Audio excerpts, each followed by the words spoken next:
కళ్ళు మైక్ మనం ఇప్పటిదాకా చదువుకున్న శ్లోకాల గురించి కొంచెం పునశ్చరణం రివైజ్ చేసుకుందామా? ఎవరైనా ఏం గుర్తున్నాయో పాయింట్స్ అవి ఒకటిద్దరు చెప్పండి. మాతాజీ బాగా రీసౌండ్ వస్తుంది మాతాజీ. ఇప్పుడు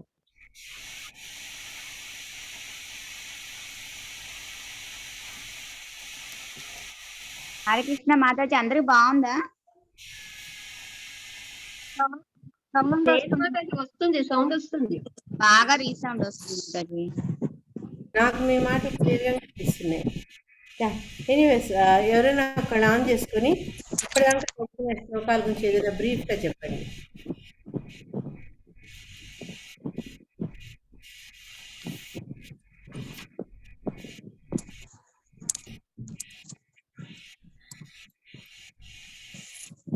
హరే కృష్ణ మాతాజీ, నాకు చేత అయినట్టు చెప్తాను మాతాజీ. చెప్పండి. సూత గోస్వామి విచారంగా కూర్చొని ఉంటారు మాతాజీ. నారద మహర్షి ఎందుకు అలా కూర్చున్నారు, నారద మహర్షికి అన్ని తెలిసినా కూడా ఎందుకు అలా కూర్చున్నారు అన్నట్టు ప్రశ్నిస్తారనమాట. ప్రశ్నించి ఏంటంటే నాకు తృప్తిగా లేదు, ఏమి చేసినా భాగవతం అదే భగవద్గీత అన్ని గ్రంథాలు రాశాను కానీ నాకు తృప్తి అనేది కలగట్లేదు అని చెప్తాడు సూత మహర్షి. దానికి నారద మహర్షి ఏమంటారంటే, నువ్వు అన్ని రాసావు కానీ దేవుని గురించి ఏమీ రాయలేదు కదా, దాని వల్ల నీకు తృప్తి కలగట్లేదు. మళ్ళీనేమో ఇంకా అది చెప్తాడు. మళ్ళీ నువ్వు మనసు దేహము అన్ని ఒక ఆత్మతోటి సంబంధం కలిగించుకుంటున్నావు, అందువల్ల కూడా తృప్తిగా లేదు అని చెప్తాడు మాతాజీ. హరే కృష్ణ, థ్యాంక్ యూ, మీరు కరెక్ట్గా చెప్పారు. సో నారదుడు చక్కగా ఎప్పుడైతే వ్యాస భగవానుడు కలత చెంది ఉంటాడో, తన కలత కారణం ఏంటా అని మదన పడుతుంటారో గురువు వస్తాడనమాట. నారదుడు గురువులాగా వస్తాడు. ఆ గురువు యొక్క ఇంపార్టెన్స్ మనకు ఈ శ్రీమద్ భాగవతంలో చాలాసార్లు తెలుస్తుంది అనమాట. అంటే నారదుడు ఒక్కొక్కడి జీవితాన్ని ఏ రకంగా మారుస్తాడో, భగవంతుని యొక్క శక్తితోటి కూరుకున్నటువంటి వ్యాసునికి కూడా ఆయన బోధించి ఈ భాగవతాన్ని రక్షించేందుకు ప్రేరేపిస్తారనమాట. అందుకే చైతన్య చరితామృతాలు ఏమంటారంటే, బ్రహ్మాండ బ్రహ్మతే కోన భాగ్యవాన్ జీవ గురు కృష్ణ ప్రసాదే పాయ భక్తిలతాబియ్య. అంటే ఈ సమస్త జగత్తులో ఎన్నో ఎన్నో ఎన్నో జీవాలు ఉన్నాయి, కానీ అవి తిరుగుతూ ఉంటాయి అన్నమాట, భ్రమిస్తూ ఉంటాయి ఈ ప్రపంచంలో. కానీ కొందరు మటుకు వాళ్ళు అదృష్టవంతులు అనమాట. ఇట్లా కొందరేమో ఊర్ధ్వలోకాలకు చెందిన వాళ్ళు ఉంటారు, కొందరు అధోలోకాలకు చెందిన వాళ్ళు ఉంటారు. ఈ మన ప్రపంచంలో తిరుగుతున్న వాళ్ళలో కొందరు ఏంటంటే అదృష్టవశాత్తు గురువు తర్వాత కృష్ణుని యొక్క దయ, ఈ రెండు వాళ్ళకు లభిస్తాయి అన్నమాట. ఆ రెండు ఉండేవాళ్ళు ఎప్పుడైతే కృష్ణ భగవాను దయ, గురువు యొక్క అనుగ్రహం లభిస్తుందో వాళ్ళలో ఆ భక్తి అనే బీజం మొలకెత్తి పెరుగుతుందంటారు. అంటే ప్రతి జీవిలో ఉండే అంతర్గతమైన లక్షణం అన్నమాట అది. హరే కృష్ణ. లక్ష్మి, మాకైతే ఏ నాయస్ వినపడట్లేదు తల్లి, ఐ డోంట్ నో, ఒక్కసారి చెక్ చేసుకొని ఇది. సో ఇటువంటి అదృష్టవంతుడు అనమాట వ్యాసదేవుడు. నారదుడు స్వయంగా వచ్చి అతని కలతకు కారణం అడిగి అతనిలో ఉండే ఈ కలత అనే రోగాన్ని యొక్క మూలాన్ని కనుక్కొని దానికి తగిన మందు కూడా ఇస్తారనమాట. మూలం ఏంటంటే, ఇంతకుముందు వసుంధర మాత చెప్పినట్టు ఆయన దేహం గురించి తర్వాత మనసు గురించి చెప్పినారు, కానీ అన్నిటికంటే ఉత్తమమైన ఆత్మకు కావాల్సిన భక్తి ఏదో ఆయన విపులంగా చెప్పలేదు. అది ఆయన ఒక రోగ లక్షణము, అంటే అతను బాధపడుతున్నందుకు కారణం అది. తర్వాత దానికి చికిత్స ఏంటంటే భగవంతుని యొక్క దివ్యమైన కథను, ఆయన కీర్తిని ఈ శ్రీమద్ భాగవత రూపంలో మనందరికీ అందించడం ఆయన యొక్క ఈ మనోవ్యాకులతకు అది బెస్ట్ మందనమాట. ఆ రకంగా నారదుడి యొక్క ప్రవేశంతో వ్యాసదేవుడి భాగవత రచనకు మొదలవుతుందన్నమాట. తర్వాత ఈ మనం నారదుని యొక్క గొప్పతనాన్ని వ్యాసుడు చెప్తాడనమాట. నువ్వు బ్రహ్మదేవుడి పుత్రుడివి, పరమజ్ఞానివి, తర్వాత నువ్వు ఎప్పుడు భగవంతు సేవలోనే ఉంటావు కాబట్టి నువ్వు త్రిగుణాలకు అతీతుడైనటువంటి ఆ స్వామి యొక్క గొప్ప భక్తుడు కాబట్టి నీకు ప్రతి ఒక్క విషయం కూడా అవగతం చేసుకోగలవు. నా మనసులో ఉన్న అసంతృప్తి ఏంటో నాకు చెప్పమని అడుగుతాడనమాట. ఈ ఎప్పుడైతే వ్యాసుడు అతన్ని ప్రార్థిస్తాడో అప్పుడు నారదుడు చెప్తాడనమాట. శ్రీనారదవాచ భవతానుదిత ప్రాయం యశో భగవతో మలం ఏనైవా సౌనతుష్యేత మన్యే తద్దర్శనం ఖిలం. శ్రీనారదవాచ భవతానుదిత ప్రాయం యశో భగవతో మలం ఏనైవా సౌనతుష్యేత మన్యే తద్దర్శనం ఖిలం. ఇక్కడ భగవతో అమలం, అది భగవత అమలం. మనం కలిసి చదివినప్పుడు భగవతో మలం అంటున్నాం, కానీ మీరు ఇంకా స్ప్లిట్ చేసి భగవత అమలం అన్నా కూడా కరెక్టే. మాతాజీస్ ఎవరైనా ఆన్ చేసుకొని చదవండి. వైకుంఠేశ్వరి లక్ష్మి మాతాజీ, మీరు ఈ మధ్య ఎప్పుడు చదివినట్టుగా లేదు. మీరు మైక్ ఆన్ చేసుకొని చదువుతారా?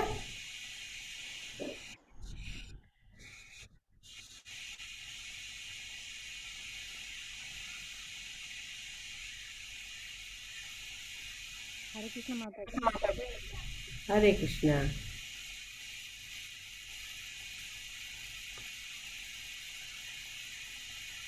చదవండి, ఎవరైనా చదవండి. నారదవాచ భవత్తానుదిత్రపాయం యశో భగవతో కమలం ఏనేవాసౌ తూషేత మన్యే తదర్శనం కిలం. శ్రీ నారదముని పలికెను, ఉదాతములను అమలములను అయిన శ్రీకృష్ణ భగవానుని వైభవములను నీవు వాస్తవముగా కీర్తించలేదు. భగవానుని దివ్యేంద్రియములను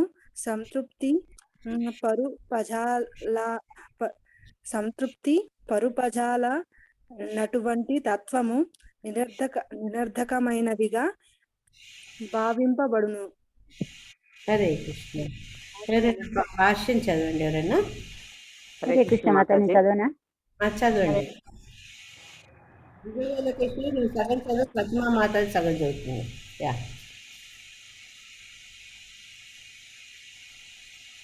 మాతాజీ నేనా? చదవండి మాతాజీ. ఎవరో ఒకటి సగం చదివి ఆపండి. యా. జీవాత్మకు పరమాత్మతో గల నిత్య సంబంధము నిత్య యజమానితో నిత్య సేవకునకు గల సహజ సంబంధము వంటిది.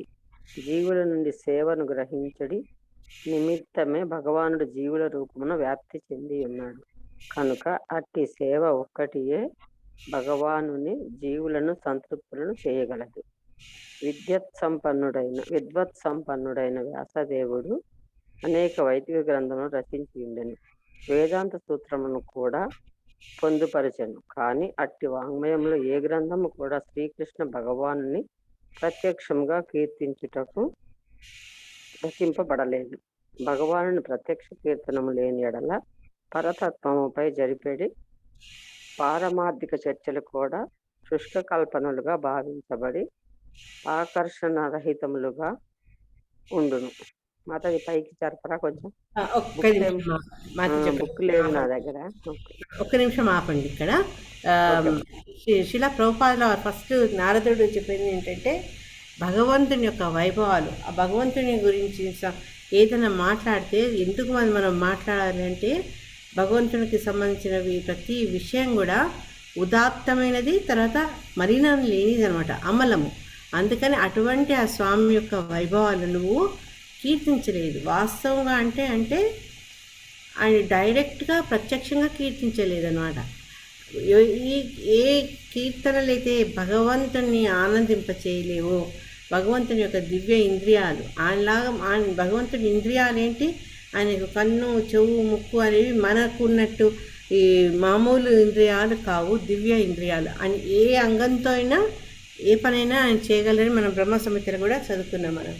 అయితే అటువంటి ఆ స్వామిని సంతృప్తి పరిచినప్పుడు ఎంత పెద్ద తత్వం చదివి గురించి మనం మాట్లాడాలి నిరర్థకమైందని నారదుడు ఇక్కడ రాసి చెప్పారనమాట. శిలా ప్రభుపాదుల వారు చక్కగా వివరించారు. ఏంటంటే జీవాత్మకు పరమాత్మకున్న సంబంధం, జీవాత్మ పరమాత్మతో ఉన్న సంబంధం ఏంటంటే, ఆయన నిత్యం ఉండే నిత్య యజమాని మనకు. ఆయన పొజిషన్ ఎప్పుడు మనకు యజమాని, మన పొజిషన్ ఎప్పుడు కూడా మన జీవుల యొక్క స్థానం మనం ఏం చదువుకున్నా ఒక సేవకుడు అనమాట. ఈ సేవకుడు జీవుడు జీవాత్మే కాదు, ఈవెన్ దేవతల విషయానికి వస్తే కూడా ఏకలే ఈశ్వర కృష్ణ ఆరసభ వృత్యా అని మన చైతన్య చరితామృతాలు చెప్పారు. ఒక్క కృష్ణుడు, ఆయన ఒక్కడు ఈశ్వరుడు, supreme personality of God head. మిగతా అందరూ దేవతలు కూడా ఆయన యొక్క అనుచరులే. ఇంకా మన జీవాత్మ అయితే పూర్తిగా భగవంతుని యొక్క సేవ చేయాల్సిన నిత్య సేవకుడు అనమాట. అందుకని ఇక్కడ ఏం చెప్పారంటే ఈ జీవుల నుంచి సేవను తీసుకునేందుకే అట భగవంతుడు జీవుల రూపంలో వ్యాపించున్నాడట. అంటే ఆయన్నే మనలాగా మనల్ని సృష్టించుకొని మన ద్వారా ఆయనతో సేవ చేయించుకుంటూ తద్వారా జీవుడు పరమాత్ముడు ఇద్దరు కూడా ఆనందిస్తున్నారు అనమాట.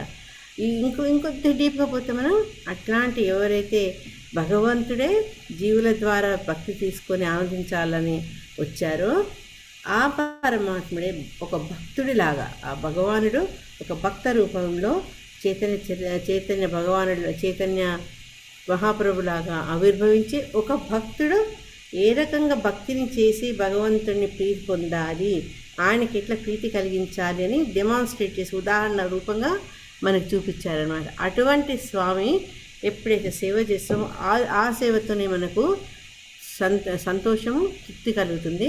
తద్వారా భగవంతుడు కూడా మనం సంతోషపరచవచ్చు.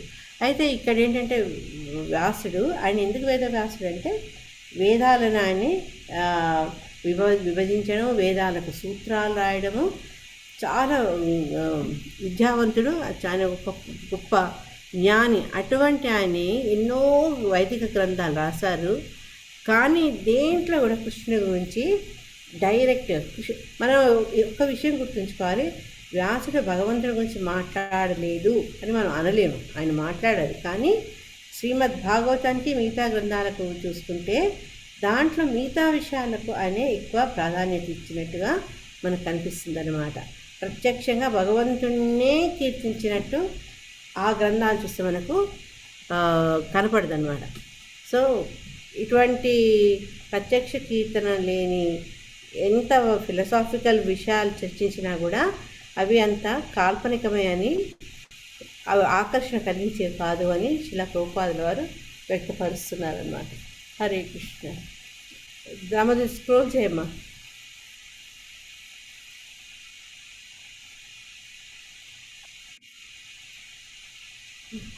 మాతాజీ చదవమంటారా? చదవండి, కానీ అసలు అది తను స్క్రోల్ చేయాలి కదా. Okay okay. కొన్నాళ్ళు చదువుతా మాతాజీ. ఓకే. శ్రీకృష్ణ భగవానుడు పరమాత్మ అనుభవంలో చరమానుభూతి అయి ఉన్నాడు. కానీ పరతత్వం యొక్క నిరాకార బ్రహ్మానుభూతి గాని లేక పరమాత్మ అనుభూతి గాని దివ్య ఆనందమును గుర్చుటలో ఆ దేవదేవుణ్ణి లీలా అనుభూతి యందు సమర్థవంతము కాజాలదు. వేదాంత దర్శనమును రచించినది స్వయంగా వ్యాసదేవుడే. ఆ విధముగా తాను రచయిత అయినను అతడిప్పుడు మనోవ్యాఖ్యులతను పొంది ఉన్నాడు. కావున రచయిత అయిన వ్యాసదేవునిచే ప్రత్యక్షముగా వివరింపబడని అట్టి వేదాంతమును శ్రవణము చేయువారు మరియు అధ్యయనము చేయువారు ఎట్టి దివ్య ఆనందమును పొందగలరు. కనుకనే వేదాంత సూత్రములను శ్రీమద్ భాగవత రూపములో ప్రత్యక్షముగా వ్యాఖ్యానింపవలసిన అవసరము అదే రచయితకు ఇచ్చట ఉత్పన్నమవుచున్నది. హరే కృష్ణ మాతాజీ. Hare Krishna. Thank you. So ఇక్కడ మనకు ఇంతమంది తను చదివినట్టు ఏంటంటే శ్రీకృష్ణ పరమాత్ముడు పరతత్వ అనుభవంలో చరమానుభూతి, మనకు ఆ భగవంతుని యొక్క అనుభూతి ఇదివరకు చదువుకున్న 3 రకాలుగా గోచరిస్తుంది. ఒకటి బ్రహ్మేతి, పరమాత్మేతి, భగవానికి శబ్దతే. అంటే ఈ వేదాంతికులు భగవంతుని 3 రకాల వాటిలో అనుభవిస్తారన్నమాట. కొందరు ఏంటంటే బ్రహ్మన్ రూపంలో, కొందరు పరమాత్మ రూపంలో, కొందరు భగవంతుడి రూపంలో. అయితే ఎటువంటి అనుభూతిలో కూడా భగవంతుని గురించి ఆయన యొక్క లీలలను మనం కీర్తించిన తృప్తి కేవలం మనకు ఒక్క భగవంతుని ప్రత్యక్షంగా చేసినప్పుడే వస్తుంది. కానీ నిరాకార బ్రహ్మను కీర్తిస్తే కానీ పరమాత్మ యొక్క అనుభూతి వల్ల కానీ ఈ సంపూర్ణమైన ఆనందము పొందదన్నమాట. అయితే ఇక్కడ ఏం చెప్తానంటే ఈ వేదాంత దర్శనం రాసింది స్వయంగా వ్యాసదేవుడే. అంత చేసినప్పుడు కూడా ఆయన ఎందుకు అసంతృప్తి ఉంది అంటే ఆయన భగవంతుని యొక్క దివ్య లీలలు చేయలేదు కాబట్టి. అయితే ఇక్కడ మనం ఒక విషయం గుర్తుంచుకోవాలి, ఎప్పుడైతే ఈ బ్రహ్మేతి పరమాత్మేతి భగవాన్ శబ్దతి అంటామో, ఎప్పుడైతే ఒక మనిషి ఒక బ్రహ్మ స్థితికి చేరుకుంటారు, బ్రహ్మ అంటే ఇక్కడ బ్రహ్మదేవుడు కాదు, మన శ్రీమద్ భగవద్గీతలో కూడా 18వ చాప్టర్ 54వ శ్లోకాలు చెప్తారంట. బ్రహ్మభూత ప్రసన్నాత్మ నా శోచతి నా కాంక్షతి సమసర్వేషు భూతేషు మద్భక్తిని లభతే పరం. అంటే ఆ బ్రహ్మభూత స్థితి అనేది ఎవరైతే ఉంటారో అది మంచి ఉన్నతమైనటువంటి స్థితి. కానీ ఆ ఉన్నత స్థితి అక్కడితో ఆగదన్నమాట. ఆ స్థితిలో ఉన్నవాడు తర్వాత అందులో అదే రకంగా కంటిన్యూ చేస్తూ పరబ్రహ్మానుభూతిని పొందుతాడనమాట. ఎప్పుడైతే ఆ పరబ్రహ్మానుభూతి అంటే భగవంతుని యొక్క అనుభూతి పొందుతాడో అతనికి ఏంటంటే ఎప్పుడు చాలా సంతోషంగా మనసు ప్రసన్నంగా ఉంటుందంట. ఏవం ప్రసన్న మనసు, ఆయన్ని ప్రసన్న ఆత్ముడై ఉంటాడు. ఎటువంటి విషయాలకు అతను శోకించడు, తర్వాత కోరికలనే ఉండవు, అందరి పట్ల సమమైన భావం ఉంటారనమాట. అటువంటి స్థితిలో అంటే ఎవరైతే ఆ పరబ్రహ్మానుభూతిని చెందుతారో అటువంటి వాళ్ళు ఏం చేస్తారు, భగవంతుని యొక్క భక్తియుక్త సేవలో నిరంతరము స్వామిని సేవిస్తుంటారనమాట. అంటే వాళ్ళు భగవంతుడితో ఆ రకమైన సంబంధాన్ని ఆ పరబ్రహ్మ స్థితిలో పెంచుకుంటారనమాట.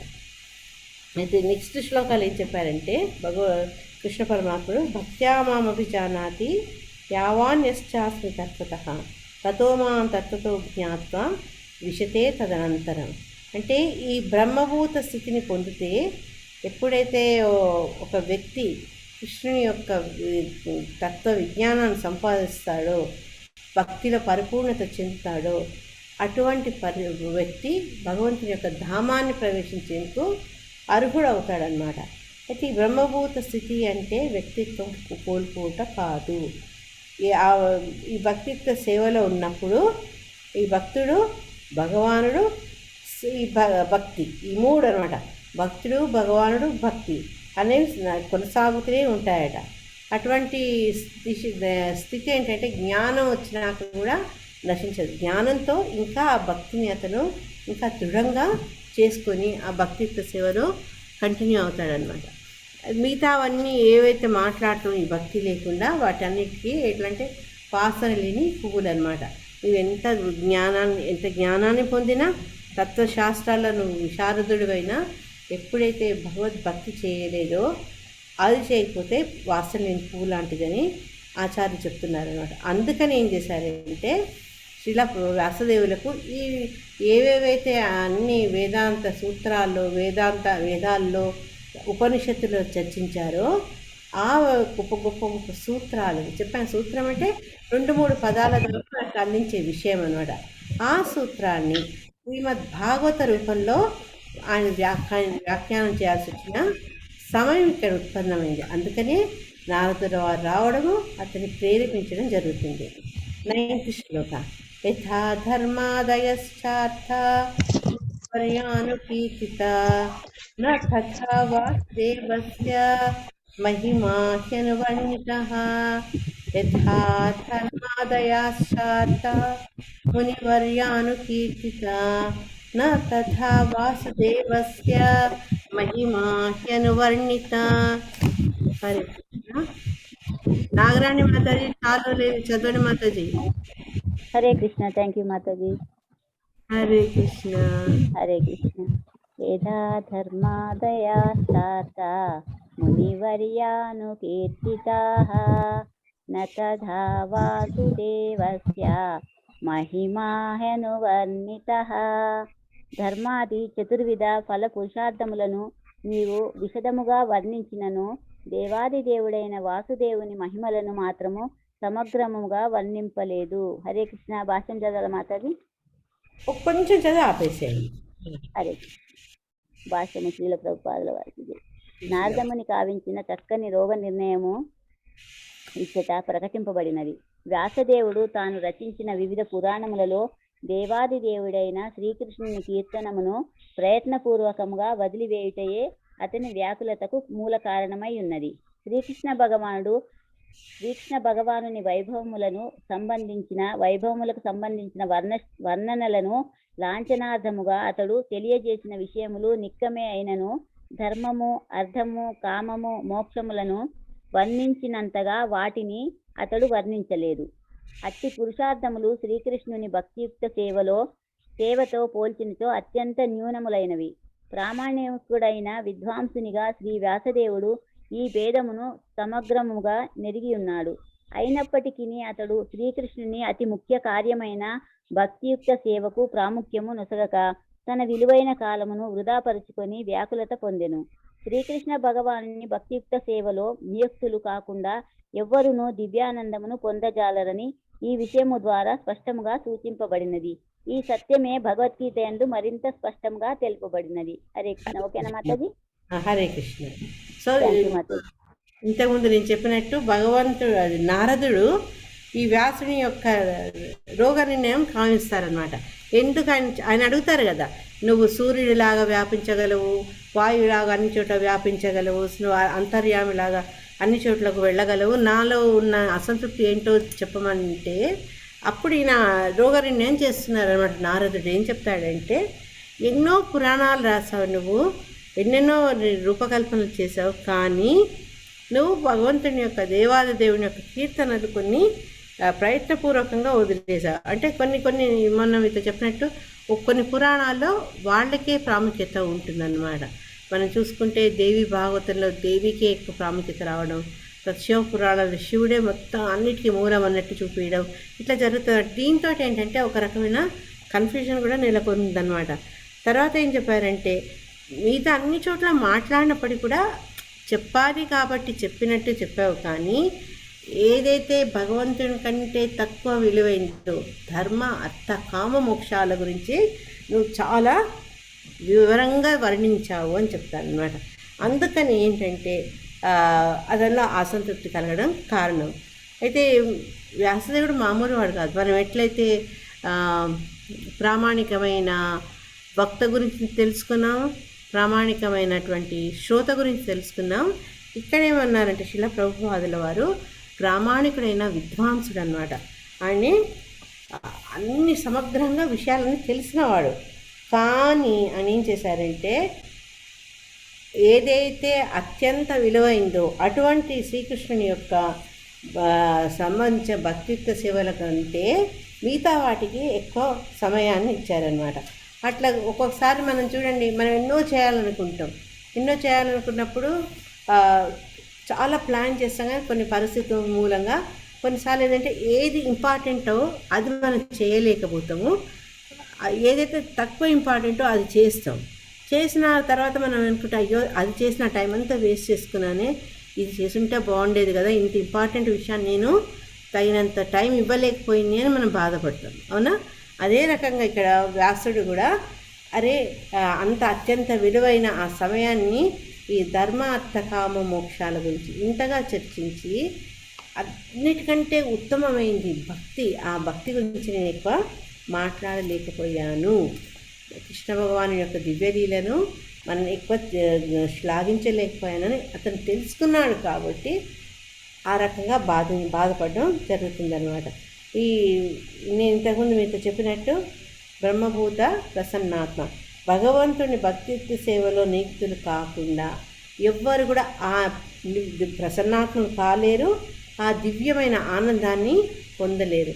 ఇప్పుడు మామిడి పండ్ల సీజన్ వస్తుంది కదా, మన మామిడి పండు పచ్చగా ఉంటుంది, లోపల పీచు ఉంటుంది, దాన్ని పొత్తే రసం వస్తుంది, కోస్తే ముక్కలు వస్తాయి, ఇలా ఎన్ని ఎక్స్ప్లెయిన్ చేసినా ఆ మామిడి పండు తింటేనే దాని రుచి తెలుస్తుంది, అంతే కదా.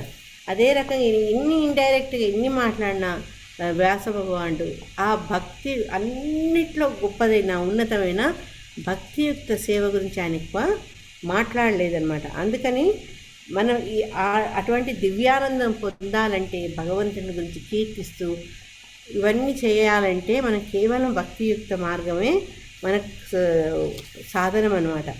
అందుకని దీని గురించి భగవద్గీతలో కూడా కృష్ణ పరమాత్మ చెప్పాడు, తర్వాత శ్రీమద్ భాగవతం కూడా మనకు చెప్పేది అదే అనమాట. హరే కృష్ణ. మాతాజీ కంటిన్యూ చేయండి. ఎవరన్నా ధర్మాది కార్య బుక్ నాట్ చదవండి. ధర్మాది కార్య పరంపరలో నేను చదువుతా మాట్లాడేది. హరే కృష్ణ అండి. చదవండి సుజాత. ధర్మాది కార్య పరంపరలో చివరి అంశమైన మోక్షము పిమ్మటే మనుజుడు శుద్ధమైన భక్తియుత సేవలో నియుక్తుడు కాగలడు. అటువంటి స్థితియే బ్రహ్మభూత స్థితి, ఆత్మానుభవ స్థితి అనబడును. బ్రహ్మభూత స్థితి ప్రాప్తించిన పిమ్మటే మనుజుడు పూర్ణ సంతుష్టిని పొందగలడు. కానీ అట్టి పూర్ణ సంతుష్టి అనున్నది దివ్యానందం యొక్క ఆరంభం మాత్రమే. తదుపరి మనుజుడు ఈ భౌతిక జగమునందు నిష్పక్షపాతమును సమత్వమును సాధించుచు ముందుకు సాగవలెను. ఆ విధంగా సమత్వ స్థితిని దాటిన పిమ్మటయే అతడు శ్రీకృష్ణ భగవాను భక్తియుక్త సేవలో నియుక్తుడు కాగలడు. భగవద్గీతలో శ్రీకృష్ణ భగవానుడు ఒసగిన ఉపదేశం ఇదియే. కనుక సారాంశమేమనగా బ్రహ్మభూత స్థితి యందు నెలకొని ఆత్మానుభూతిని ఆధ్యాత్మికానుభూతిని వృద్ధిపరచుకొనుటకు వ్యాసదేవుడు భక్తియుత సేవా మార్గమును అత్యంత శ్రద్ధతో మరల వర్ణింపవలసి ఉన్నదని నారదముని ఉపదేశించుచున్నాడు. అట్టి కార్యము నిక్కముగా అతని నైరాశ్యము తొలగింపగలదు. హరే కృష్ణ మాతాజీ. హరే కృష్ణ. ఈ చతుర్పురుషార్థంలో ధర్మార్థ కామ మోక్షాల్లో ధర్మం అంటే మనం వైదిక పద్ధతుల్లో వేదాల్లో శాస్త్రాల్లో ఎవరి వర్ణాల బట్టి చాతుర్వర్ణ్యం మయా సృష్టం వర్ణ ఆశ్రమాలు బట్టి మనకు ఏవైతే నిర్దేశించబడ్డారో అటువంటి కార్యాలు చేయడము అది ధర్మం. తర్వాత ధర్మ అర్థం అంటే ఆ రకమైన ధర్మాలు చేసుకుంటూ మనం జీవన విధానం సాగిస్తూ తద్వారా మనం పొందే ఫలితాల అర్థం అయితే మనకు కామం అంటే భౌతికపరమైన మన వాంఛల్ని సంతృప్తిపరచుకునే ప్రయత్నం అన్నమాట. అది కామం అయితే. 4 మోక్షం అంటే మనం అనుకున్నట్టు భగవంతుని దగ్గర వెళ్ళిపోవడం కాదు. ఈ దేహ సంబంధమైన వ్యామోహాన్ని నుంచి ఎప్పుడైతే మనం బయటపడగలుగుతామో అది మోక్షం అన్నమాట. అటువంటి మోక్షం ఎప్పుడైతే మనకి భౌతిక బంధాల నుంచి మనం డిటాచ్ అవుతామో అప్పుడేమవుతుందంటే మనకు భక్తిలో మనసు నిలుస్తుంది అన్నమాట. లేకపోతే ఏంటంటే మనకు భక్తి చేయాలన్నా మనకి ఉండే ఎన్నో బంధాల కారణంగా మనము వీటిని దాటుకొని ముందుకు పోలేమన్నమాట. ఎవరైతే ఈ మోక్షం నుంచి తర్వాత శుద్ధమైన భక్తియుక్త సేవలో నియుక్తుడు అవుతాడో అటువంటి వాడు పొందే అనుభూతిని మనం ఇంతకుముందు అనుకున్నట్టు ఆత్మానుభవ స్థితి, దాన్ని బ్రహ్మభూత. అయితే ఈ బ్రహ్మభూత స్థితి వచ్చింది కాబట్టి ఈ శ్లోక అయినాక నేను చిన్న కథ చెప్తా, గుర్తు చేయండి. అయితే ఈ బ్రహ్మభూత స్థితి ప్రాప్తం చెందినాకనే అప్పుడు వాళ్ళ పూర్తి సంతోషం అనేది కలుగుతుందన్నమాట జీవిలో. అయితే అది ఒక బిగినింగే. ఎందుకు బిగినింగ్ అంటున్నారంటే ఇంకా తద్వారా ఎవరైతే ఈ భక్తియుక్త సేవలో ముందుకు సాగి తర్వాత ఆనందం పొందుతారో ఆ బ్రహ్మభూత స్థితి నుంచి దొరికే పూర్ణ సంతృష్టి, సాటిస్ఫాక్షన్, అక్కడి నుంచి వచ్చే ఆనందం అది మొదలే అనమాట. ఎప్పుడైతే ఈ భక్తియుక్త సేవలో ముందుకు వెళ్తామో మనకు దొరికే ఆనందంకి అంతు లేదనమాట. అయితే ఎవరైతే ఇటువంటి స్థితిలో ఉంటారో వాళ్ళకు ఉండే క్వాలిఫికేషన్స్ ఏంటంటే ఒకటి నిష్పక్షపాతం, అంటే అక్కడ నావారు నీవారు శత్రువు మిత్రువు అనే భేదాలు ఏమీ ఉండవు. తర్వాత సమత్వం అంటే అన్ని ప్రాణుల్ని సమానంగా చూడగలిగే దృక్పథంతో వాళ్ళు ముందుకు వెళ్తారన్నమాట భక్తిలో. అటువంటి వాళ్ళు భగవంతుని యొక్క సేవలో నియుక్తుడై అది కంటిన్యూ చేయగలుగుతాడనమాట. అందుకని భగవద్గీతలో కృష్ణ పరమాత్మ కూడా మనకి ఇదే చెప్పారు. ఈ మీరు ఒక్కసారి ఇంటికి వెళ్ళినాక 18.54 తీసి ఒకసారి పర్పోర్ట్ అంతా చదువుకోండి. ఆ బ్రహ్మభూత స్థితి, ఆ స్థితిలో ఉన్నవాళ్ళు చూపే లక్షణాలు చక్కగా ఇక్కడ వర్ణించడం జరిగిందనమాట. అందుకని ఏంటంటే ఈ ఆధ్యాత్మికమైన అనుభూతి పొందాలి అంటే వ్యాసదేవుడు ఏం చెప్పాలంటే ఈ భక్తియుక్త సేవలో మనము నియుక్తం కావాలి. దాని యొక్క ఇంపార్టెన్స్ చెప్పాలన్నమాట వ్యాసుడు. ఇప్పటిసేపు ధర్మ అర్థ కామ మోక్షాలు చెప్పారు, కానీ వీటికంటే పరిపూర్ణమైన ఆనందాన్ని కలిగించే సాధనం ఏంటంటే భక్తియుక్త సేవ. దాని గురించి ఆయన నొక్కి చెప్పాలి కాబట్టి నారదముని ఏం చెప్పాడంటే ఆ భక్తి గురించి నువ్వు ఇంకా ఇంకా విపులంగా అందరికీ చెప్పమని చెప్పాడు. ఆ రకంగా చెప్పడం ద్వారా నీలో ఉన్న ఈ అసంతృప్తి, ఆ నిరాశ, నిస్పృహ అన్నీ తెలిగిపోతాయని కరుణతోటి నారదుడు వ్యాసుడికి చెప్పాడనమాట. ఈ బ్రహ్మభూత స్థితి గురించి ఒక చిన్న కథ చెప్తాను మీకు. ఇదేంటంటే జనక మహారాజు మనందరికీ తెలుసు, సీతమ్మ వారి తండ్రి. ఆయన చాలా గొప్ప భక్తుడు అన్నమాట. అయితే అతనికి ఒకసారి ఒక సందేహం వస్తుంది. 1 సెకండ్. ఈ భక్తిలో ఉన్నవాళ్ళు, జ్ఞానంలో ఉన్న వాళ్లకు ఎప్పుడు ఏదో ఒక సందేహం, వాళ్ళని వాళ్ళు ఇంప్రూవ్ చేసుకోవాలని చూస్తుంటారు కదా. అయితే జనక మహారాజు ఆయన ఈ రాజ్య పాలనతో పాటు దైవ చింతన, దైవానికి దైవత్వానికి సంబంధించిన విషయాల గురించి అతను ఎక్కువ విచారణ జరుపుతుండేవాడు అనమాట. ఒకసారి ఏంటంటే ఆయనలో ఆ విషయాలు తెలుసుకోవాలన్న జిజ్ఞాస చాలా తీవ్రమవుతుందనమాట.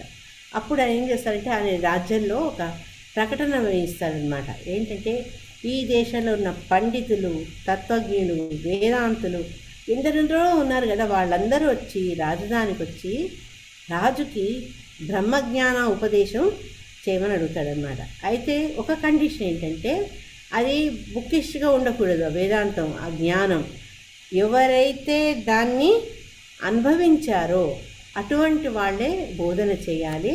కానీ ఉత్తి మాటలే కాదు, మనం ఎన్నో చెప్తాం కానీ కొన్నిసార్లు మనము వాటిని పాటించవు. దసరాన్ని నవ్వుకుంటుంది, నేను ఎప్పుడు అది చెప్తావు. ఉల్లిపాయ శాస్త్రం అని ఒక ఒక కథకుడు ఏం చెప్తాడంటే, ఒక గ్రామంలో ఆయన చెప్తూ భాగవత కథను ఏదో పురాణం చెప్తూ ఇట్లే ఉల్లిపాయలు తర్వాత వెల్లుల్లి తినకూడదని చెప్తారనమాట. ఆ భార్య కూడా వింటుంది అతను చెప్పింది. అతని ఇంటికి వచ్చినప్పుడు అతనికి కావాల్సిన కాకరకాయో వంకాయో లేదా కూర చేస్తే అతను అంటాడు అనమాట, ఏంటి తింటున్నావు, నువ్వు ఉల్లిపాయ వేయలేదని. మీరు చెప్పారు కదా ఉల్లిపాయ వాడకూడదని. అంటే ఓ పిచ్చిదానా, అది అవతల వాళ్ళకు నా కోసం కాదని. అటువంటి వాళ్ళు కాకుండా ఎవరైతే ఆ జ్ఞానాన్ని అనుభవపూర్వకంగా తెలుసుకున్నారో వాళ్ళ నుంచి నాకు ఈ బ్రహ్మ జ్ఞానోపదేశం జరగాలి. అయితే దానికి ఇంకొక చిన్న కండిషన్ ఏంటంటే, నేను గుర్రం యొక్క రికాబు అంటే వాళ్ళు అది ఎక్కుతారు కదా, ఇట్లా కాలు పెట్టేందుకు ఉంటుంది కదా, ఒక కాలు పెట్టి ఇంకో కాలు పెట్టే లోపలే నాకు ఆ జ్ఞానాన్ని అంటే క్షణకాలంలో ఆ బ్రహ్మ అనుభూతిని నాకు కలిగించాలి అని చెప్తాడనమాట. అది చెప్పకపోతే ఎవరైతే ఆ ప్రయత్నాలు చేస్తారో వాళ్ళను దేశ బహిష్కరణ చేస్తానని చాటింపు వేస్తాడనమాట. ఆ ప్రకటన చేసేటప్పటికి దేశంలో అంత కల్లోలం సృష్టించబడుతుందన్నమాట. ఈ పండితులు, శాస్త్రజ్ఞులు, తర్వాత వేదాంతిస్టులు వీళ్ళందరికీ ఏంటంటే, అరే ఆయన రారాజుకి ఎట్లా చెప్పాలి, ఆత్మతత్వానుభూతిని కలిగించే జ్ఞానాన్ని మేము ఒక్క క్షణంలో ఎట్లా అందించగలం, వాళ్ళకంత కెపాసిటీ లేదనమాట. పాపం వాళ్ళందరూ చింతలో పడిపోతారు. అందుకని ఎవ్వరు కూడా రాజు దగ్గరికి నేను చెప్తాను, జ్ఞానాన్ని అందిస్తానని ఎవ్వరు కూడా ధైర్యంగా రాజును సమీపించలేకపోతారనమాట. ఆ సమయంలో ఏమవుతుందంటే, అష్టావక్ర ముని అని చాలా గొప్ప ముని అనమాట. ఆయన వెళ్తూ ఉంటారనమాట. అప్పుడు మునులు సామాన్యంగా మనం ఒకసారి చదువుకున్నాం, వాళ్ళు ఎందుకు రాజ్యాల్లోకి గృహస్థుల ఇండ్లలోకి వస్తారంటే వాళ్ళ దయ్యను, వాళ్ళ కటాక్షాన్ని మనకి ఇచ్చేందుకు. అప్పుడు అష్టావక్రులు అడుగుతారనమాట, ఎందుకు మీరంత విచారంగా ఉన్నారని. అప్పుడు వాళ్ళు ఇదంతా వివరిస్తారు. అప్పుడు అష్టావక్రుడు ఏంటంటే, మీకు పర్వాలేదు, నేను చూసుకుంటాను, ఈ పరిస్థితి నుంచి మిమ్మల్ని తప్పిస్తానని చెప్పి ఆయన రాజప్రసాదానికి వెళ్ళి రాజు చెప్తాడనమాట, నేను మీకు క్షణకాలంలో బ్రహ్మజ్ఞానాన్ని ఉపదేశిస్తా అని చెప్తారనమాట. అని చెప్తే అప్పుడు రాజు సంతోషపడతారు, బహిర్నాళ్లకు ఒకళ్ళు వచ్చారు కనీసం నాకు ఈ జ్ఞానాన్ని అందించేందుకు అనేసి, బ్రహ్మజ్ఞానాన్ని. అప్పుడు అష్టావక్రుడు ఒక కండిషన్ పెడతారు, ఈ రాజభవనంలో కాదు, మనం ఏకాంతంలో వెళ్ళి నేను మీకు బోధన చేస్తాం, కాబట్టి మన నగరం అరణ్యానికి వెళ్దాము, నగరంలో కాదు అని చెప్తారనమాట. అప్పుడు రాజు ఈ ముని కొందరు భటులు అందరు కలిసి వాళ్ళు పక్కనున్న అరణ్యానికి వెళ్తారనమాట. వెళ్ళినాక కొంత దూరం కాగానే భటుల్ని కూడా ఆపేసి రాజు ఈ ముని ఇంకొంచెం ముందుకు వెళ్తారనమాట. వెళ్ళినాక జనకుడు ఏం చేస్తాడంటే, తన గుర్రంను అధిష్ఠించబోతాడు, ఒక కాలు పెడతాడనమాట. రెండో కాలు పెట్టే లోపల ఆయనకు ఆ బ్రహ్మ అనుభూతి కలిగించాలి కదా, ఆ బ్రహ్మ జ్ఞానాన్ని ఇవ్వాలి. అందుకని అప్పుడు ఏం చేస్తాడంటే ఈ అష్టావక్ర మునీంద్రుడు, రాజా ఆగు ఆగు అని చెప్పి, నేను నీకు ఈ బోధ చేసే ముందు నువ్వు నాకు గురుదక్షిణి, మరి నేను నీకు గొప్ప విషయాన్ని చెప్పబోతున్నా కదా, నాకు గురుదక్షిణి ఇవ్వంటాడు అన్నమాట. అప్పుడు రాజుగారు సరే తనకు ఇన్నాళ్ళ నుంచి ఎదురు చూస్తున్న జ్ఞానం అందబోతుంది కదా, సరే దాన్ని మీరు ఏది కావాలంటే అది మీరు తీసేసుకోండి, నేను తప్పకుండా ఇస్తానంటే, అప్పుడు మునివర్యుడు ఏమంటాడంటే నీ మనసు నాకు అంటాడనమాట. ఆయన గురుదక్షిణగా మనసును అడుగుతాడు. అప్పుడు జనకుడు అన్నంత గొప్ప వ్యక్తి కదా, ఒక వాగ్దానం చేస్తే నెరవేర్చుకోవాలి. సరే అనేసి అతను వెంబడే మనస్సును త్యాగం చేస్తారనమాట. ఆ త్యాగం చేసేటప్పటికి ఆయన శరీరము ఆ గుర్రం మీద ఒక అట్లా మనం చిన్నపిల్లలు ఆడతాం కదా స్టాచ్యూ అని, అట్లా నిశ్చేష్టమైపోయి నిల్చుంటుందన్నమాట. అటువంటి నిశ్చేష్టమైన స్థితిలో ఉన్న జనకుని వదిలిపెట్టి మునీంద్రుడు వెళ్ళిపోతాడు అక్కడి నుంచి. అప్పుడు కొంతసేపు అయిపోతుంది, సైనికులు రాజుగారి కోసం చూస్తున్నారు, రాలేదు. ఆయన ఎత్తుకుంటూ వాళ్ళు వచ్చేటప్పటికి రాజుగారు ఒక బొమ్మలాగా నిశ్చేష్టంగా ఉండడం గమనించి వాళ్ళు ఆశ్చర్యపోతారు. ఆశ్చర్యపోయి ఆయనే అష్టావక్రుడు చాలా గొప్ప ముని, బహుశా ఏదో సమూహ మంత్రం చదివేసి ఉండొచ్చు, మళ్ళీ ఆ మంత్రానికి తిరుగుడు ఆయన్నే ఇవ్వాలి మనకని ఎత్తుకుంటూ పోయి ఆయన్ని పట్టుకొని వస్తారనమాట. ఆయన ఎప్పుడైతే తీసుకొస్తారో ఇప్పుడు అష్టావక్రుడు ఏం చేస్తాడంటే జనకుడిని ఆయన్ని స్పర్శిస్తారు. ఎప్పుడైతే ముట్టుకో ఉంటాడో అప్పుడు వెంబడే జనకుడికి స్పృహ కలుగుతుంది అనమాట. స్పృహ కలిగినప్పుడు ఈ అష్టావక్రుడు ఏమంటే, ఓ జనక మహారాజా, నువ్వు చాలా ధన్యుడివి, త్రుటి కాలంలో నీకు బ్రహ్మానుభూతి కలిగేందుకు వీలుగా నువ్వేం చేసావు, నీ హృదయాన్ని నీ మనసును నాకు ఇచ్చావు, తద్వారా నువ్వు పరిపూర్ణమైన పరిశుద్ధతను పొందావన్నమాట. ఎందుకంటే మనస్సును ఒక పదార్థంలాగా జస్ట్ తీసేసావే, అటువంటి కెపాసిటీ ఉన్న నీవు. కానీ నీకు చెప్పాల్సింది ఏమీ లేదు, ఎందుకంటే ఈ ఆత్మ దివ్యానుభూతిని పొందేందుకు కారణం పొందకుండడానికి కారణం మనస్సే. ఆ మనస్సే వీటన్నిటికీ అడ్డం వస్తుందన్నమాట. కాబట్టి భగవత్ అనుభూతిని పొందేందుకు ఆత్మకు మధ్యలో ఉన్న మనసును ఎప్పుడైతే మనము వశం చేసుకుంటామో అప్పుడు వెంబడే ఆత్మానుభవం కలుగుతుంది. అటువంటి ఆత్మానుభూతి మోక్షం. మోక్షం అంటే ఇంతకుముందు చదువుకున్నట్టు మనం ఈ భౌతిక బంధాల నుంచి విముక్తి పొందడం అనమాట. కాబట్టి నీవు నీ మనసు త్యాగం చేయడం వల్ల నువ్వు అటువంటి గొప్ప స్థితికి చేరుకున్నావు అని చెప్తాడనమాట. అప్పుడు రాజుగారు జనకుడు చాలా సంతోషిస్తాడనమాట. అంత సులభమైన మోక్షోపాయాన్ని తనకు బోధించాడే అని ఆ యొక్క గురువు, తనకు గురువులాగా వచ్చిన అష్టావక్రమునికి అతను శాస్త్రాంగ నమస్కారం పెడతాడనమాట. సో ఇక్కడ మనం తెలుసుకోవాల్సింది ఏంటంటే మన మనస్సు ఎప్పుడు ఇటు అటు పరివైపులా పరిగెత్తుతుందనమాట. ఆ పరిగెత్తే మనసును మనం బంధించి దానికి చక్కటి ఉపాయం మనకు చైతన్య మహాప్రభు శిల ప్రభుపాద చెప్పట్టు నిరంతరం జపం చేయడం వల్ల, భక్తియుక్త సేవలో నిమగ్నం అవ్వడం వల్ల ఆ పరిగెత్తే మనసును, బహిర్ముఖంగా పోతున్న మనసును పట్టి అంతర్ముఖంగా మన ఆత్మ ఎందు కనుక మనం ఎప్పుడైతే దాన్ని కేంద్రీకరిస్తామో అప్పుడు మనకు ఈ పరమాత్మ దర్శనం తప్పకుండా దొరుకుతుందన్నమాట. అటువంటి స్థితి రావాలంటే ఈ మనస్సును త్యాగం చేయాలి. మనసును త్యాగం చేయాలంటే మాతాజీ మనసు అంటే మనకు తెలియదు కదా, మనం చూడలేం కదా, వస్తువు కాదు కదా, దాన్ని ఎట్లా వదిలేస్తాము అంటే పలు విషయాలకు పోకుండా మనసును భగవంతుడి వైపు మళ్లించడమే మనం చేయాలన్నమాట. ఎప్పుడైతే భగవంతుడి వైపు మనం మళ్లిస్తామో మనసుని అప్పుడు అది దివ్య ఆనందాన్ని పొందుతుంది. హరే కృష్ణ. నెక్స్ట్ శ్లోక. శ్రీ బ్రహ్మభూత స్థితి అందు నెలకొన్న ఆధ్యాత్మిక అనుభూతి వృద్ధిపరచునేందుకు వ్యాసదేవుడు భక్తియుక్త సేవ మార్గాన్ని అత్యంత శ్రద్ధతో మరల వర్ణించవలసిన్నదని నారదమని ఉపదేశిస్తున్నాడు. ఎందుకంటే ఈ మరలా వర్ణించడం ఎందుకు అంటే మన కలియుగంలో రాబోయే కలియుగంలో అంటే ఈ భాగవతం ముందే అయింది కదా, కలియుగంలో ప్రజల యొక్క మానసిక పరిస్థితి, వాళ్ళ తెలివి అన్నీ 1-10 సార్లు చెప్తే కానీ అర్థం కావు. అందుకని చూడండి హరేర్నామైవ కేవలం కలో నాస్తేవ గతిరన్నిల. ఏ చెప్పినా 2-3 సార్లు ఎందుకు చెప్పాల్సి వస్తుందంటే, అన్ని 3 సార్లు 4 సార్లు చెప్తే కనీసం ఒక్కసారైనా అర్థం చేసుకుంటామేమో అని. కలియుగంలో లక్షణం అనమాట. మందాహ సుమందమతయో మంద భాగ్యాహి.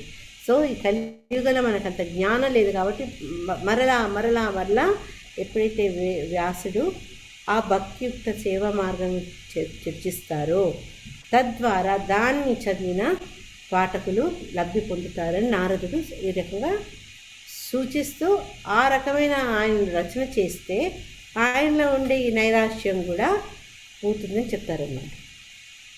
ఇది చాలా బ్యూటిఫుల్ శ్లోక. నయద్వచశ్రిత పదం హరేర్యశో జగత్పవిత్రం ప్రగృణీత కరిహిచిత్ తద్వాయ సంకీర్తముషంతి మానస నయత్ర హంసా నిరమంతు శిక్షయా.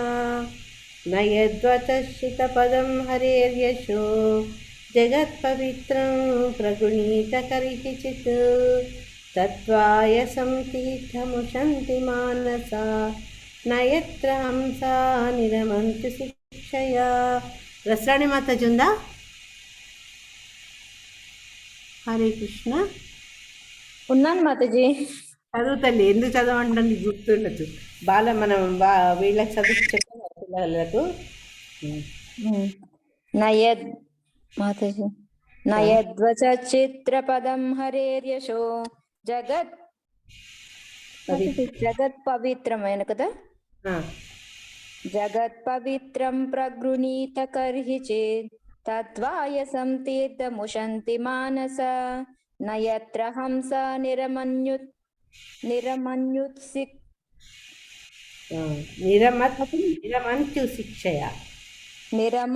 శిక్షయా. శిక్షయా వచ్చింది కదా మాతాజీ. శిక్షయా నిరమంతు శిక్షయాః. ఉచిక్షయా వర్డ్ మీనింగ్ చూసుకుంటే ఉచిక్షయాః. ఆధ్యాత్మిక జగమున వసించేవాడు. అది కూడా చదువుతల్లి తాత్పర్యం. సమస్త విశ్వమును పవిత్రము చేయగల శ్రీకృష్ణ భగవాన్ని యశస్సును కీర్తించినటువంటి వచనములు మహాత్ములైన వారిచే వాయుస తీర్థముగా పరిగణింపబడును.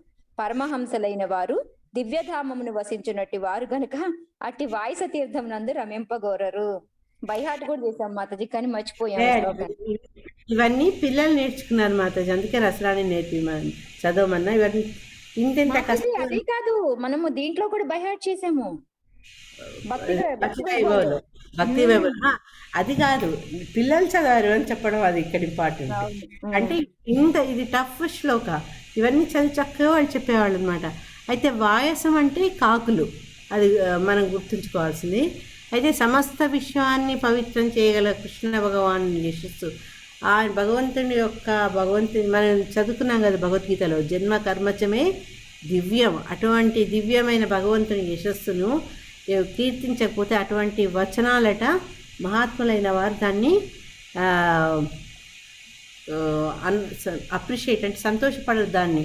ఎందుకంటే ఎక్కడైతే దేవుడి గురించి మాట్లాడరో అది కాకులుండే స్థలం, కాకుల యొక్క స్థలం అని వాళ్ళు పరిగణిస్తారనమాట. ఎందుకంటే హంసలకు ఎప్పుడు పాలే తాగుతుంది. హంసలకు ఉన్న గొప్ప గుణం ఏంటంటే పాలు నీళ్ళు కల్పిస్తే వాటిని వేరు చేసి పాలనే తీసుకుంటుంది అనమాట. అటువంటి దివ్యమైన మనుషులు వాళ్ళు. కాబట్టి కాకులుండే తీర్థాల్లో వాళ్ళు కలవపోరు అని చెప్పారనమాట. భాష్యం ఇంకెవరైనా చదవరా? హరే కృష్ణ. హరే కృష్ణ. భిన్న ప్రవృత్తుల కారణంగా హంసలు కాకులు ఒకే తరగతి చెందినవిగా పరిగణించబడవు. కామ్యకర్మ రతులు లేదా రజోగుణ స్వభావులు కాకులతో పోల్చబడగా పరమహంసలైన మహాత్ములు హంసలతో పోల్చబడదురు. వ్యర్థ పదార్థములను పారవేయ చోట కాకులను మిక్కిలి ఆనందమును కొనును. అదే విధముగా రజోగుణమును కూడిన కర్మ రతులు మదిర మగువలము యందు మరియు ఇంద్రియ భోగమునకు అనువైన స్థానములందు అనురక్తులగుదురు. కాకులు గుమిగూడి అట్టి ప్రాంతములందు హంసలు ఎన్నడను ఆనందమును పొందజాలవు. పలు రంగులతో సహస్ర సౌందర్యముతో అలరారు తామర పువ్వులు నిండి ఉన్న నిర్మల జల తటాకములు కలిగిన స్థానములందే అవి దర్శనమిచ్చును. ఈ రెండు పక్షుల నడుమ గల వ్యత్యాసం ఇదియే. ప్రకృతి భిన్న జీవులకు భిన్న ప్రవృత్తుల యందు ప్రభావితులు చేసేటి కారణమున జీవులందరినీ ఒకే స్థాయికి ప్రవృత్తికి కొనివచ్చడం సాధ్యము కాని విషయము. హరే కృష్ణ. చదివేదా? వద్దు మాతాజీ, థ్యాంక్ యూ. యా, ఇక్కడ ఏం చెప్తున్నారంటే కాకులు హంసల్ని ఒకే తరగతి, అంటే మనం ఇన్ జనరల్గా తీసుకుంటే పక్షి జాతులకు వచ్చినప్పటికీ అవి రెండు సమానం కాదు. ఎందుకంటే వాటి యొక్క ప్రవృత్తి, వాటి ప్రవర్తన, వాటి స్వభావం వల్ల వాళ్ళు వేరు వేరు అనమాట. ఆ పోలికను వాళ్ళు మనతో పోల్చారనమాట. ఎవరైతే కామ్యకర్మలతోటి తర్వాత రజోగుణాలతో ఉన్నటువంటి స్వభావం కలిగిన ఈ మనుషుల్ని కాకులతో పోలిస్తే, ఎవరైతే భగవత్ సేవలో ఎప్పుడు నియుక్తమవుతారో అటువంటి పరమహంసలను మహాత్ముని హంసలతో పోల్చారన్నమాట. అటువంటి గొప్పవాళ్ళు కాబట్టి వాళ్ళు పరమహంసలు అన్నాం. భక్తిలో వాళ్ళు పరిణితి చెంది వాళ్ళ జీవితాన్ని భక్తికే వినియోగిస్తారు కాబట్టి వాళ్ళను పరమహంసలని చెప్తారన్నమాట. అయితే కాకులు ఉండే ప్రదేశం మనకు తెలుసు. ఎక్కడైతే చెత్త చెదారమంతా ఉంటుందో, పనికిరాని వ్యర్థ పదార్థాలు ఉంటాయో అట్లాంటి చోట్ల కాకులన్నీ గుమగూడతాయి, ఎంజాయ్ చేస్తాయి, పార్టీ చేసుకుంటాయి అన్నమాట. అదే రకంగా ఈ రజోగుణంలో ఉన్న వాళ్ళు వీళ్ళు ఏం చేస్తారంటే ఎక్కడైతే మదిర, మగువ, తర్వాత ఇంద్రియ భోగాలకు అనువైన స్థానాల మీద వాళ్ళకి అట్రాక్షన్ ఎక్కువ ఉంటుందన్నమాట. అది చెప్పుకుంటూ వాళ్ళని శిలా ప్రభుపాదులు ఏం చెప్పారంటే, ఎక్కడైతే కాకులన్నీ గుమకూడతాయో అట్టి ప్రదేశం మీద హంసలు ఎప్పుడూ ఆనందాన్ని పొందవు అని చెప్పుకుంటూ, ఎటువంటి ప్రదేశాల్లో ఉంటాయట హంసలు అంటే అవి సహజ సౌందర్యంతో తామర పువ్వులతోటి నిండి ఉన్న నిర్మలమైన, అంటే మురికి నీళ్ళు కాదు, నిర్మలమైన జలతటాకములందే ఈ మనకు కనిపిస్తాయి అన్నమాట హంసలు. అది వ్యత్యాసం. హంసలేమో అంత స్వచ్ఛమైన ప్రదేశాల్లో కనిపిస్తే, కాకులు ఏంటంటే వ్యర్థమైన పదార్థాలు పడేసిన చోట అవి అన్ని గుమకూడి పార్టీ చేసుకుంటాయి. అదే రకంగా హంసలతో పోల్చబడ్డ భక్తులు అటువంటి ప్రదేశాలకు వెళ్ళరు. కానీ ఎవరైతే కాకులతో పోల్చబడ్డారో ఈ రజోగుణంలో ఉన్నవాళ్ళు, వాళ్ళు ఏంటంటే జీవితాన్ని ఈ భోగలాలసతోటి వాటికి సంబంధించిన ప్రదేశాల్లోనే వాళ్ళు గడిపేందుకు ఇష్టపడతారు అన్నమాట. చిన్నప్పుడు కథ చెప్పేవాళ్ళు. ఒక చేపలు పట్టే ఆవిడ తను వెళ్తూ చేపలు పట్టేసుకొని ఆ బుట్టలో పెట్టుకొని పక్క ఊరికి పోయి అమ్మేసేది. ఓరో తిరిగి వస్తుంటే ఏమవుతుందంటే చీకటి పడిపోతుంది, వర్షం మొదలవుతుంది. పాప అప్పుడు ఆమె తలదాచుకునేందుకు ఇటు అటు చూస్తుంటే ఒక ఇంట్లో వెలుతురు కనిపిస్తుంది. వెళ్ళి తలుపు తట్టే వాళ్ళు లోపలికి పిలుస్తారు. అయ్యో పాప ఆడ కూతురు, రాత్రి అవుతుంది, వాన పడుతుంది, లోపలికి పిలుస్తారు. అయితే వాళ్ళు ఎవరంటే మాలాకారులు అన్నమాట. చక్కగా మాలలు కట్టి అవి గుళ్ళకు, తర్వాత ఈ గుళ్ళ ముందుండే షాపులకు అమ్మేవాళ్ళు అనమాట. ఆ ఇంటి నిండా మల్లెపూలు, గులాబీల పర్వడం ఉంటుంది. కానీ ఈవిడకి ఏమవుతుంది, కొంచెంసేపు అయినాక పడుకునే ప్రయత్నం చేస్తే నిద్ర పట్టదు, ఒకటే తలనొప్పి అనమాట. తలనొప్పి ఇటు పొరుతుంటుంది. అప్పుడు ఇంకా లాస్ట్కి ఏం చేస్తుందంటే, ఇది లాభం లేదని చెప్పి ఆ చేపలు అమ్మేసిన బుట్ట తీసి తన ముఖం మీద పెట్టుకొని ఆ నీచవాస భరిస్తూ హ్యాపీగా ఆనందంగా ఎంజాయ్ చేస్తున్నాడు. అంటే ఆ రకంగా ఈ కాకులు హంసలకు ఉన్న వ్యత్యాసం. ఇంకా ఏం చెప్పాడంటే పెద్దలు, పంది బురద మెచ్చు కానీ పన్నీరు మెచ్చునా అని. దానికి ఆ బురదలోనే ఆనందం. అప్పుడు నువ్వు పన్నీరుతో స్నానం పోసి అయిపోయి బురదలోనే దొరుకుతుందన్నమాట.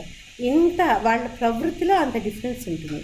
సో ఎందుకు కారణం అంటే ఆ ప్రకృతిలోనే వాళ్ళ ప్రవర్తన బట్టి వాళ్ళ జీవితం భిన్నంగా ఉంటుందన్నమాట.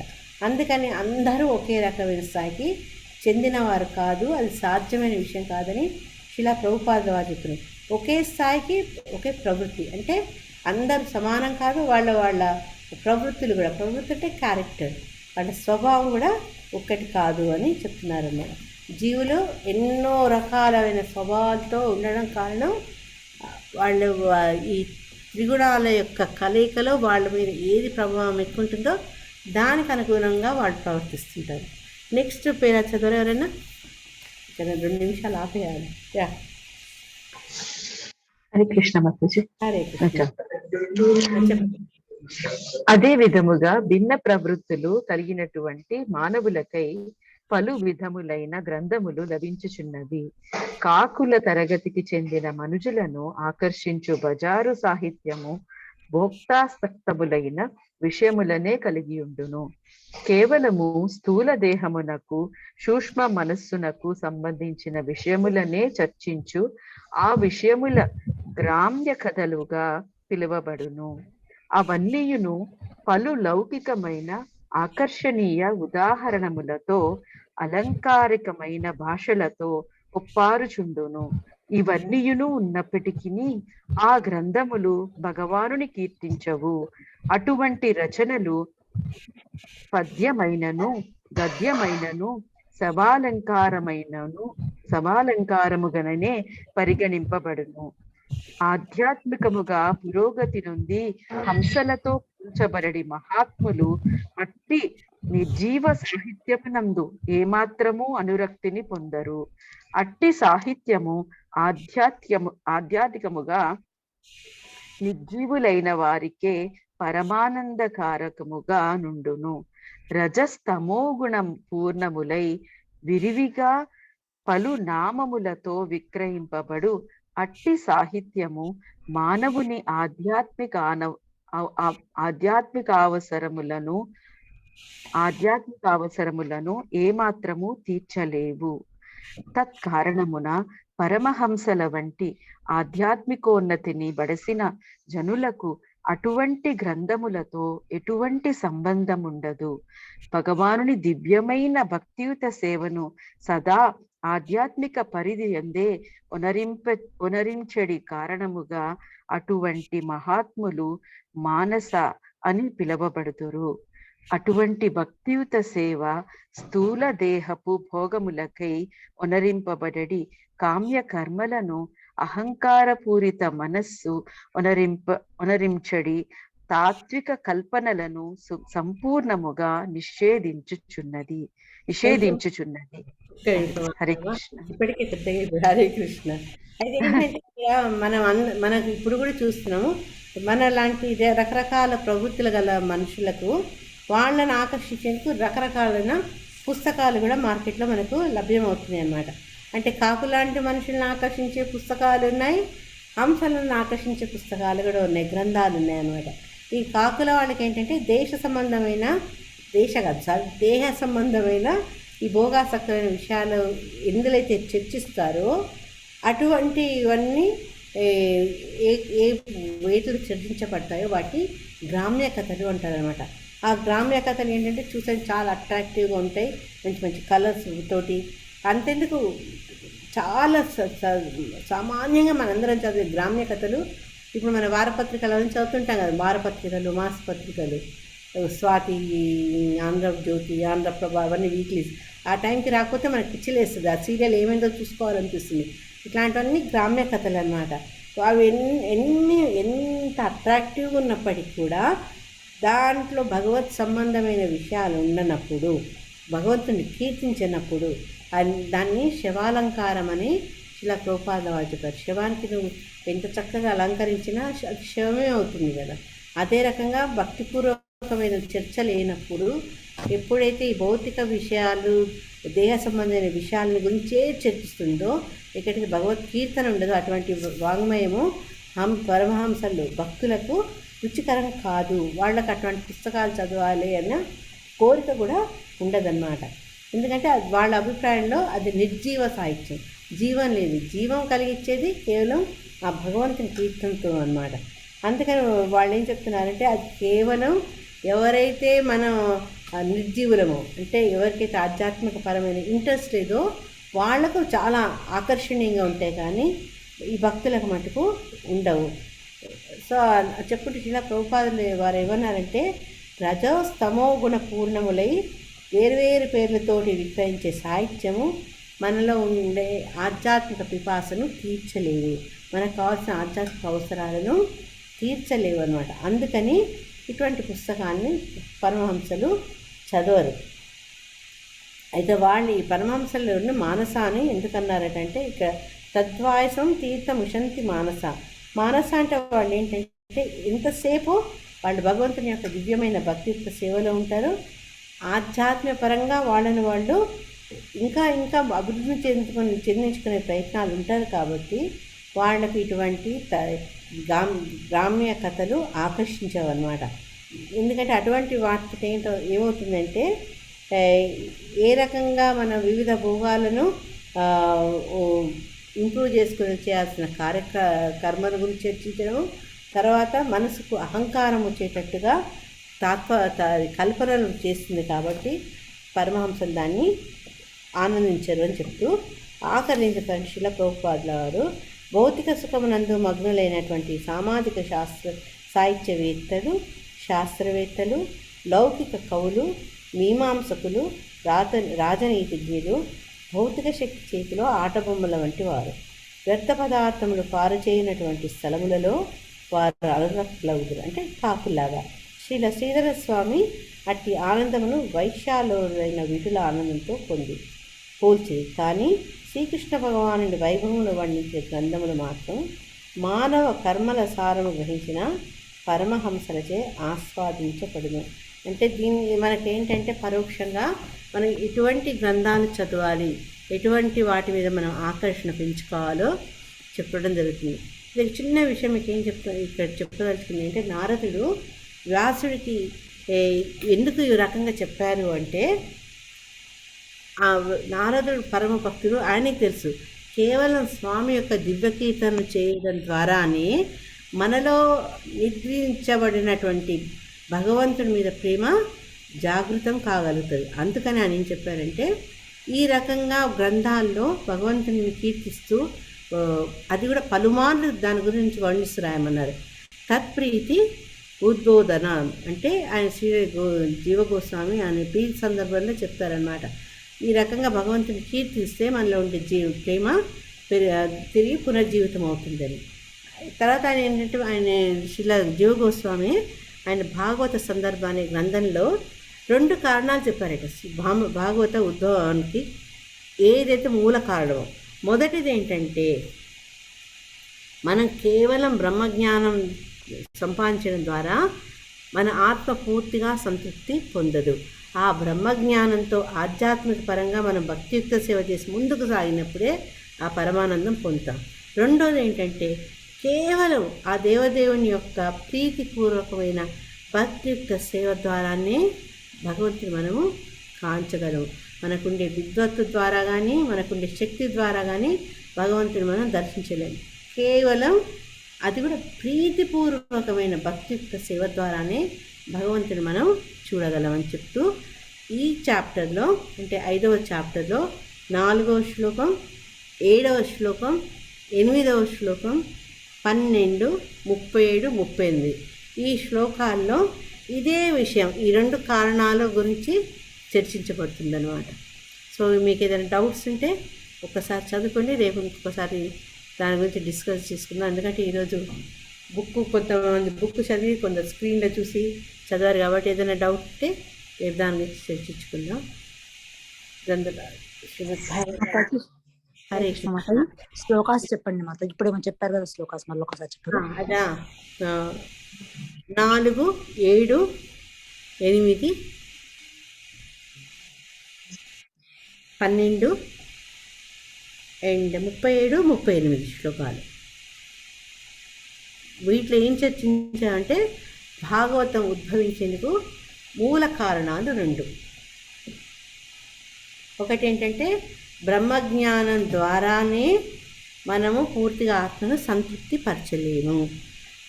తర్వాత రెండోది ఏంటంటే ఆ దేవదేవుని ప్రత్యక్ష దర్శనమునకు కేవలం ప్రీతితో చేసే భక్తియుక్త సేవ ద్వారానే లభిస్తుంది. ఈ 2 అన్నమాట. అందుకని ఈ రెండింటిని దృష్టిలో పెట్టుకొని ఆ రకంగా మనల్ని ప్రేరేపించేందుకు శ్రీమద్ భాగవతాన్ని రచించమని నారదుడు వ్యాసుడికి చెప్తారన్నమాట. హరే కృష్ణ. మాతాజీ ఒకసారి నెంబర్స్ చెప్పరా మాతాజీ? 4, 7, 8, 12, 37, 38. ఓకే, థ్యాంక్ యూ మాతాజీ. హరే కృష్ణ.